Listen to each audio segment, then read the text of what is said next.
নমস্কার, আশা করি সবাই খুব ভালো আছেন। আজ আবার গল্প করতে চলে এলাম। আজ গল্প বলবো আমেরিকার প্রথম রোড ট্রিপের আমাদের। আর আজকে গল্প বলবো কেপ কোরাল আর নেপলস বলে সমুদ্রের ধার ঘেঁষা ফ্লোরিডার দুটো শহরের।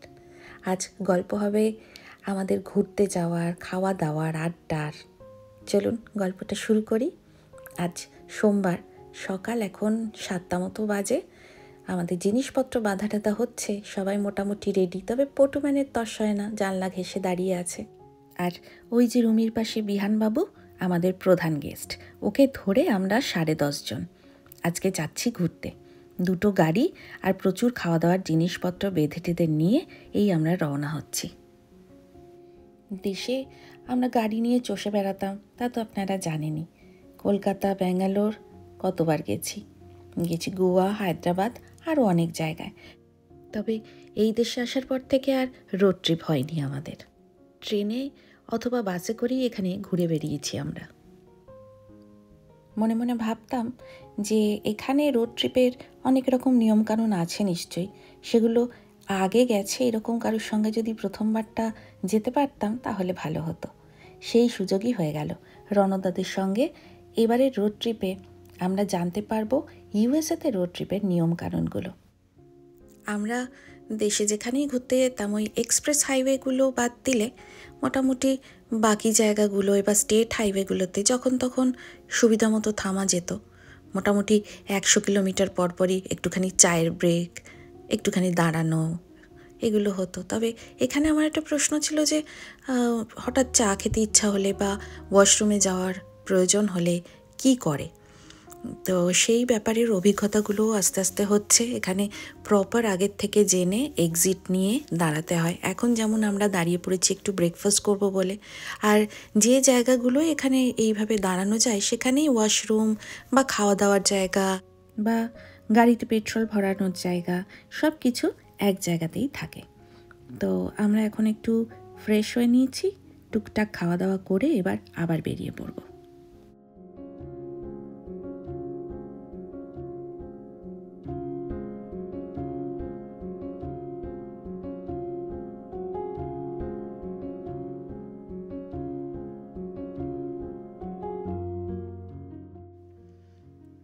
বেশ অনেকটা পথ চলে এসেছি আমরা, তবে এখনও অনেকটা বাকিও আছে। ম্যাপ বলছে হয়তো সন্ধে হয়ে যাবে পৌঁছাতে। একবার তো থামতেই হয়, কারণ লাঞ্চের টাইম এবার পেরিয়ে যাচ্ছে। আর পটুরও পেয়েছে বেজায় খিদে, বেশ একটু রেগেই গেছে পটু এবার। আমাকে তো ধমক টমকও দিচ্ছে মাঝখানে। তো যাই হোক, এখানে দেখুন এই মহারাজা বলে একটা ভারতীয় রেস্টুরেন্ট খুঁজে পেলাম আমরা। খিদে পেয়েছে বলে বেশ খোঁজ চালানো হচ্ছিল খানিকক্ষণ ধরেই নেটে। হঠাৎ করেই মহারাজা নামটা দেখে সবাই মিলে ঠিক করলো হ্যাঁ এখানেই খাওয়া হবে। তা আমরা এখন খাবারের অর্ডার দিয়ে বসে পড়েছি। প্রচুর ধরনের অপশানও রয়েছে জানেন। আমরা এখানে একটুখানি ভেজ খাবার খাবো আজকে। আমরা আমি, পটু আর ছন্দক, আবার নন ভেজও অর্ডার করেছেন কেউ কেউ। তবে কাকিমারা দেখলাম ওই ভেন্ডি মশলা, তারপরে বেগুনের ভর্তা, এইগুলো অর্ডার করেছেন। সিজলারও অর্ডার করেছিল হয়তো মৌমিতাদি, তো ওইটা আগে দিয়ে গেছে, আর স্যালাড দিয়ে গেছে। আমরা অর্ডার করেছিলাম পটুর জন্য যেটা খায় নর্মালি ঘুরতে বেরোলে, জিরা রাইস, ডাল ফ্রাই। তো আমি ছন্দকও ওটাই খেয়ে নেব। আর তার সঙ্গে আলু মাটার অর্ডার করা হয়েছিল, একটু নান ছিল। ওই সব মিলিয়ে মিশিয়ে সবাই মিলে ভাগ করে খাওয়া হবে আর কি। হঠাৎ করে এই দেশি খাবারগুলো খেয়ে মন প্রাণ জুড়িয়ে গেল। রোড ট্রিপের মজাই যেন দ্বিগুণ হয়ে গেছে। খেয়ে দিয়ে আমরা আবার বেরিয়ে পড়েছি। এবার সোজা ওইখানে গিয়ে থামবো, কেপ কোরালে, যেখানে আমাদের ওই হোমস্টে টাইপের নেওয়া হয়েছে। আসলে একটা গোটা বাড়ি ভাড়া নেওয়া হয়েছে। ওটাই মোটামুটি 4 দিনের জন্য নেওয়া হয়েছে। খানচারেক বেডরুম আছে। খুব সুন্দর জায়গাটা, যেটা শুনেছি বা রণদা আমাদেরকে ফটো পাঠিয়েছিল, দেখেছি। তো চলুন, সূর্যি মামার বাড়ি যাওয়ার সময় হয়ে গেল, আর আমরাও প্রায় পৌঁছে গেছি। এই হচ্ছে সেই বাড়ি, আমাদের আগামী 4 দিনের ঠিকানা। চলুন ভেতরটা আপনাদেরকে এখন মোটামুটি একটু দেখাই, তারপর তো আপনারা বাকি দিনের সমস্ত ভিডিওতে দেখতেই পাবেন। তবে শুনেছি একটা সুইমিং পুল আছে, আর এই বাড়ির পিছন দিকে একটা ক্যানেল টাইপের আছে। সেগুলো দিনের আলোতেই দেখা যাবে। আপাতত বাড়ির ভেতরটুকুই দেখানো যাক। ঢোকার পরে একটা বিশাল বড় ড্রয়িং রুম আছে, ওইদিকে একটা পাউডার রুম বা হাফ বাথরুম আছে, এখানে টিভি সব রাখা। আচ্ছা, এই দিকটা হচ্ছে ডাইনিং হল, আর ওই হচ্ছে একটা মস্ত বড় কিচেন। খুব সুন্দর বাড়িটা কিন্তু। একতলাতে একটা বিরাট বড় বেডরুম আছে, ওই দিকটা হচ্ছে সুইমিং পুল, ওটা তো আর এখন দেখাতে পারছি না, ওটা আপনাদেরকে কাল দেখাবো। এই বেডরুমটাই হচ্ছে একতলার একমাত্র বেডরুম, সঙ্গে একটা ওয়াশরুম আছে, এটা মাস্টার বেডরুম। আর বাকি সমস্ত বেডরুমগুলো দোতলায় আছে। চলুন ওপরটায় যাই। ওপরে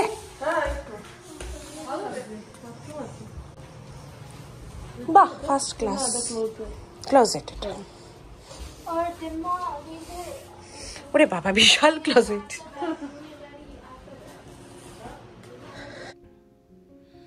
এখানে চিকেন রোস্ট করা হয়েছে, এটা বাড়ির থেকে ম্যারিনেট করে নিয়ে আসা হয়েছিল, আর ভাত। এই হচ্ছে আমাদের আজকে রাতের খাবার। তো এটা খেয়ে চটপট সবাই ঘুমিয়ে পড়বো, কারণ সবাই খুব ক্লান্ত। অলরেডি পটুম্যানা দিকে খেতে বসেও পড়েছে, ওই যে বসে আছে। পরের দিন সকালবেলা নিচে নেমে দেখি কাকিমা অলরেডি মোচা কাটতে শুরু করে দিয়েছে। আজকে হবে মোচা চিংড়ি মাছ দিয়ে, যেটা কাকিমা বানাবেন। কোথাও ঘুরতে এসে যে মোচাও রান্না করা যায়, এ সমস্ত রণদার প্ল্যানিং ছাড়া হয়তো ভাবাও যেত না। আরও প্রচুর খাবারের লিস্ট আছে। পটুম্যান এখানে সুইমিং পুলে পা ডুবিয়ে বসে আছে, কারণ একবার জল দেখতে পেলে তাকে তো না নিয়ে এসে আর উপায় নেই। তো আপাতত ওকে নামতে দিইনি, ব্রেকফাস্টের পরে নিয়ে আসবো, সেজন্য পাটা ডুবিয়ে বসে আছে।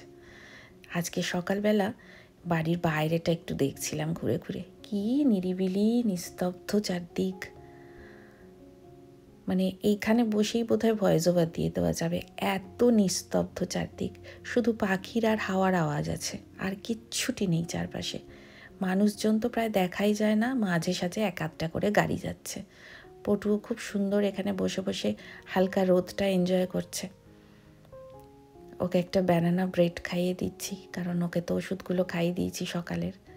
এই বাড়িটার পেছন দিকটায় না একটা দারুণ দোলনাও আছে, আর আছে একটা আম গাছ, আপনাদেরকে দেখাবো আস্তে আস্তে সব। আপাতত ব্রেকফাস্ট করে নিই। বেকড বিনস আছে, মাশরুম আর ডিম আর টোস্ট, ব্যাস এই হচ্ছে আজকের ব্রেকফাস্ট। পটুর কিন্তু অন্য ব্রেকফাস্ট ছিল, ও খাওয়ার পরেও আমার টোস্টটা খেয়ে নিল, দেখলেন আপনারা। আসলে পটু না ব্রেড খেতে খুব ভালোবাসে, ওকে কম দিই তো। এখন আর আটকে রাখা যায়নি, সুইমিং পুলে নিয়ে চলে এসেছি। পটুম্যান একা একাই ফ্লোট করতে শিখে গেছিলো ব্যাঙ্গালোরে, তবে এত মাসের অনভ্যাসে হয়তো ভুলেও যেতে পারে। দেখি খানিকক্ষণ জলে থাকার পরে দেখতে পাবো ওর মনে পড়ে গেছে নাকি সত্যি ভুলে গেছে।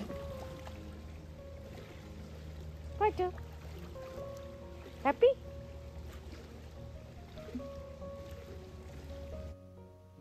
ওইদিকে বিহানবাবুরও দাদার মতো জলে নামার খুব ইচ্ছা, তবে মা যে পারমিশন দেয়নি এখনো, কি আর করা যাবে। এই সেই দোলনা, আর এই হচ্ছে সেই আম গাছ। ইউএসএতে এসে আম গাছ দেখছি, ফ্লোরিডাতে বলেই সম্ভব হয়তো। আমাদের ওখানে নিউ জার্সিতে মনে হয় না আম গাছ আছে, আমার জানা নেই, তবে মনে হয় না ওখানকার ওয়েদারে আম গাছ থাকতে পারে। খুব সুন্দর জানেন তো এই বাড়িটা। আর এই যে বাড়িটার পেছন দিকে এই ক্যানালটা, ওইখানে দেখতে পাচ্ছেন একটা বোট রাখা। শুধু একটা বোট নয়, প্রত্যেকটা বাড়ির সঙ্গে একটা করে এরকম বোট রাখা। এই বোটে করে হয়তো মানে ওনারা ফিশিং করেন বা দূরে যান কোথাও। কিন্তু এই জিনিসটা আমার খুব অদ্ভুত লাগলো, আমি প্রথমবার দেখলাম যে প্রত্যেকটা বাড়ির সঙ্গে একটা করে বোট রাখা এরকম। যদিও আমাদের বাড়িরটাই নেই, কারণ এখানকার ওনার তো থাকেন না, উনি ভাড়া দেন। এইটা নিশ্চয়ই কলা গাছ নয়, তবে কলা পাতার মতো দেখতে পাতাগুলো। আজকের দিনটা পটুকে একেবারে সঙ্গে সঙ্গে নিয়ে থাকতে হবে। নতুন জায়গায় এসছে তো, প্রথম দিনটা একটুখানি অন্যরকম থাকেও, তারপরে কাল থেকে আবার ওর সব চেনাশোনা হয়ে গেলে আমিও গিয়ে কাকিমাদেরকে একটু রান্নায় হেল্প করতে পারবো। তবে আজকে আমি কিচ্ছু করিনি সকাল থেকে, সমস্ত রান্নাবান্না ওরাই সবাই মিলে করেছে, ওর পিতা, মমিতা দি আর কাকিমারা। ভাত, এখানে হচ্ছে ধনেপাতা দিয়ে মুসুর ডাল, এটা ওই শাকের একটা ঘন্ট, এটা হচ্ছে ফুলকপি দিয়ে মাছের ঝোল, সম্ভবত মাগুর মাছ, আর এই হচ্ছে চিংড়ি মাছ দিয়ে মোচা যেটা কাকিমা করেছেন, আর এটা হচ্ছে মাটন। এই এলাহি খাওয়া দাওয়ার পরে আমরা এখন ঘুরতে যাচ্ছি। আজকে ছন্দকের অফিস রয়েছে, তাই ও যেতে পারছে না, আমরা সবাই যাচ্ছি। এখানে গ্যারাজের মধ্যেই ওই সমুদ্রের পাড়ে বসার জন্য যা যা লাগে, চেয়ার, ম্যাট, তারপরে বাচ্চাদের খেলনা, ছাতা, সমস্ত কিছু রাখা রয়েছে। আপনি এখান থেকে নিয়ে ব্যবহার করতে পারেন, শুধু যথাস্থানে জিনিসটি ফেরত দিয়ে দিতে হবে, তাহলেই হবে। তো আমরা এখান থেকে খেলনাপাতি, ছাতা, চেয়ার সমস্ত কিছু নিয়ে এবার বেরিয়ে পড়লাম, একটু সমুদ্রের পাড়ে গিয়ে বসবো। একেবারে সূর্যি মামা বাড়ি গেলে তারপরে ফিরবো।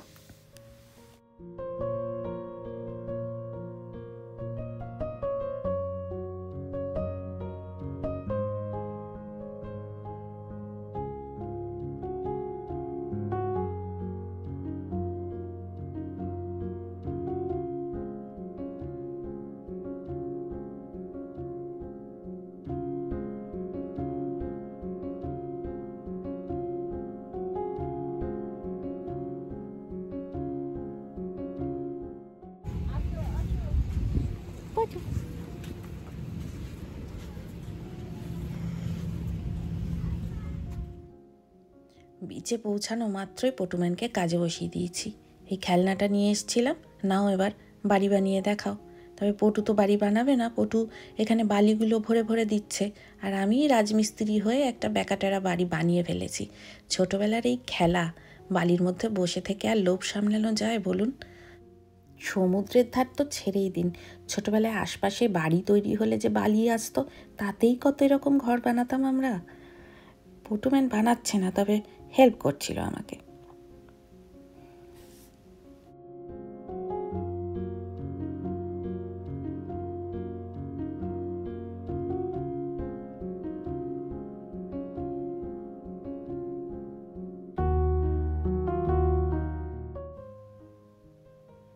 কানের দুপাশ দিয়ে মুখে মাথায় হাত বুলিয়ে হাওয়াটা খেলা করতে করতে কখন যেন আকাশের রং গাঢ় হয়ে উঠেছে। সূর্যি মামা বাড়ি চলল। দারুণ একটা সূর্যাস্ত দেখে আমরাও ফিরে এসেছিলাম। আজ হচ্ছে তার পরের দিন সকালবেলা। পটুম্যানকে দেখুন, মনে পড়ে গেছে জলে ভাসার টেকনিকটা। এবার ভেবেছি পটুম্যানকে এখানে সুইমিং ক্লাসে ভর্তি করে দেবো। ব্যাঙ্গালোরে স্পেশাল বাচ্চাদের শেখানোর জন্য যে 2-4 জন সুইমিং টিচার ছিলেন, আমাদের বাড়ির থেকে বড্ড দূর ছিল, তাই পটুকে দেওয়া হয়নি। ব্যাঙ্গালোরের জ্যামের কথা তো আপনারা জানেনই, তবে এখানে ভেবেছি পটুটাকে ভর্তি করে দেবো। আজকে পটুম্যানের দোলনায় মাও জায়গা পেয়েছে। আমরা হ্যাপি অ্যানিভার্সারি করে চলে আসলে কি হবে? রণদাদের বিয়ের আসল তারিখটা হচ্ছে আজকে 26 তারিখ। তো সেই জন্য রূপ আর অর্পিতা একটা দারুণ সুন্দর কেক নিয়ে এসেছিল।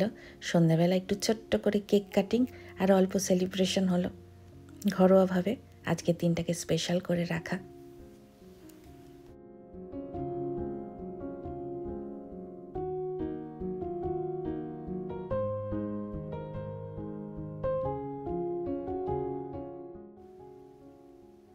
আজ হচ্ছে 27 তারিখ, 28 তারিখ আমরা ফিরে যাব। তো হিসাব মতো আজকেই আমাদের এখানে শেষ দিন, সেজন্য ঘরে বসে থাকলাম না, বেরিয়ে পড়লাম। আজকে চলে এসেছি বেশ খানিকটা দূরে, নেপলস বলে একটা শহরে। এটাও সমুদ্রের পাড়েই, তবে শুনেছি এই বিচে ছোট ছোট শঙ্খ পাওয়া যায় আর অনেক ঝিনুক পাওয়া যায়, আর খুব সুন্দর সাদা নরম বালির একটা বিচ। এসেই পটু সমুদ্রে ঝাঁপ দিয়েছে। আজকে একেবারে সুইমস্যুট পরিয়েই আনলাম। তো সেই পটুম্যানের আনন্দ শুরু হয়ে গেছে। তবে এই বিচটায় প্রচুর ঝিনুক, জানেন তো, পটু যেখানে বসেছে সেই জায়গাটাতেও প্রচুর ঝিনুক। তো আমি প্রথমে ভাবছিলাম হাত পা কেটে যাবে কি না, কিন্তু না, সেরকম কিছুই হয়নি। ও প্রচুর এনজয় করছে, আর আমিও একেবারে প্যাকেট নিয়ে এসে ভর্তি করে ঝিনুক কুড়িয়েছি আর 2 চোখ ভরে সমুদ্র দেখেছি। কি যে অপূর্ব সাদা বালির এই বীচটা আপনাদের বলে বোঝাতে পারবো না। কাকিমাও দেখি বসে নেই, আজকে আমাদের সঙ্গে পাল্লা দিয়ে ঝিনুক কুড়িয়েছে কাকিমা। পেয়েছো ঝিনুক? দেখি, দেখাও।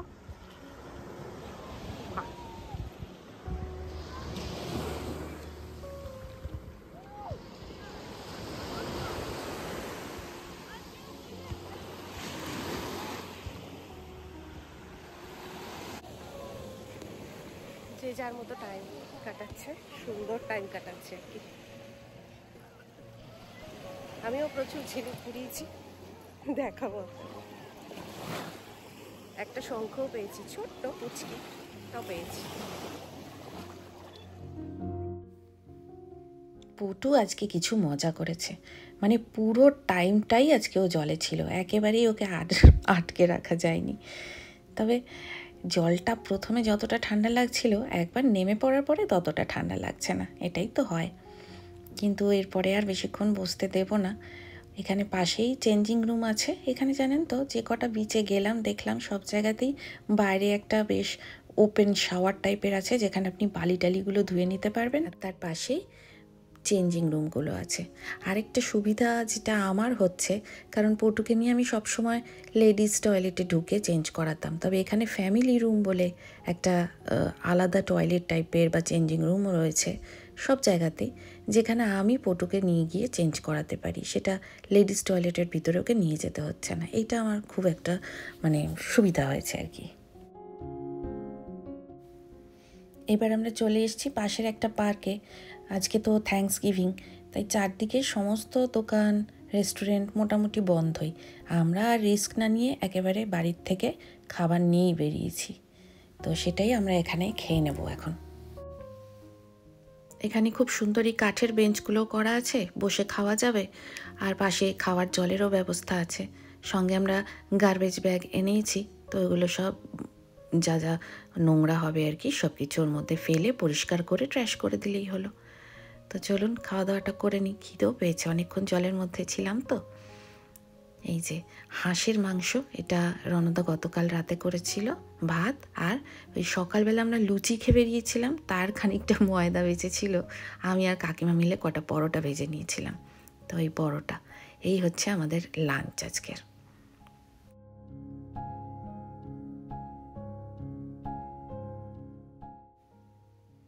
আজ যেহেতু থ্যাঙ্কস গিভিং, এখানে একটা নিয়ম বা প্রথা আছে, থ্যাঙ্কস গিভিংয়ে টার্কি খাওয়া হয়। তো রণদা একটা বিশাল টার্কি নিয়ে এসছে, তো সেটা খানিক মশলা টশলা মাখিয়ে রেখে গিয়েছিল, বাড়ি এসে বাকি প্রিপারেশন করে সব স্টাফিং টাফিং করে রণদা সেটাকে বসিয়ে দিয়েছে। এটা হতে প্রচুর সময় লাগে, তো হওয়ার পরে দেখা যাক জিনিসটা কেমন হয়েছে। আমি কখনো আগে খাইনি, আর আজকেও খাবো কিনা আমি বলতে পারছি না, তবে জিনিসটা বেশ দেখতে তো ভালোই লাগছে আমার। এই থ্যাঙ্কস গিভিংয়ের টার্কিতে এসে আমাদের কেপ কোরাল ঘোরার গল্প শেষ হলো। ঝড়ের বেগে কটা দিন কোথা দিয়ে যে কেটে গেল বুঝতেও পারলাম না। যে যা নিজের মনের মতো করে আনন্দ করেছি আমরা। রণদা আর মৌমিতাদির এতদিনের এত প্রিপারেশন, এত দূরে বিদেশ বিভূতিতে আলু পোস্তটা পাতে তুলে দিতে ভুল হয়নি। কাকিমাদের আন্তরিকতা, কানাডা প্রবাসী ভাই বোন রূপ আর অর্পিতার গল্প, ওদের যতটুকু যা জানা এই দেশ সম্বন্ধে সেগুলো শেয়ার করা, ছোট্ট বিহান বাবুকে নিয়ে আর কি বলবো, আমাদের একেবারে মাতিয়ে রেখেছিল। আর রুমি আমাকে উনো খেলা শিখিয়েছে। কি সুন্দর কেটে গেল এই কটা দিন।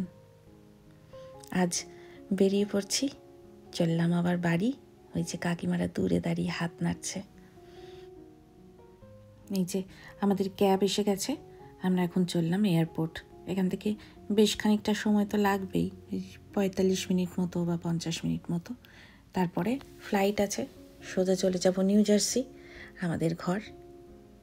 সোমবার থেকে পটু স্কুল আছে, কালকে দিনটার মধ্যে সংসারটাকে আবার গুছিয়ে ফেলতে হবে। পটুর বোধহয় হলিডে শেষ হয়ে যাওয়াতে মুখ খানিক বেজার।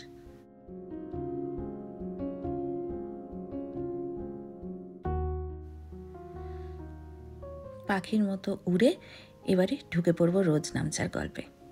ফ্লোরিডার গল্প এখানে শেষ হলো আপাতত। সবাই খুব খুব ভালো থাকবেন। খুব তাড়াতাড়ি দেখা হবে আমাদের নতুন দিনের নতুন গল্পে।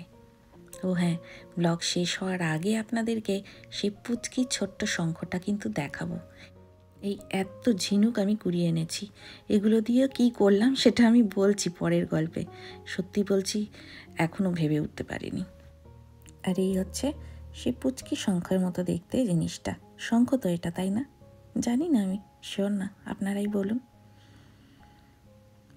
এরকম বিভিন্ন শেপের আরও কয়েকটা জিনিস পেয়েছিলাম, পরে দেখাবো একদিন আপনাদেরকে ভালো করে। যাই হোক, সবাই খুব ভালো থাকবেন। আজকের মতো আসি, কেমন?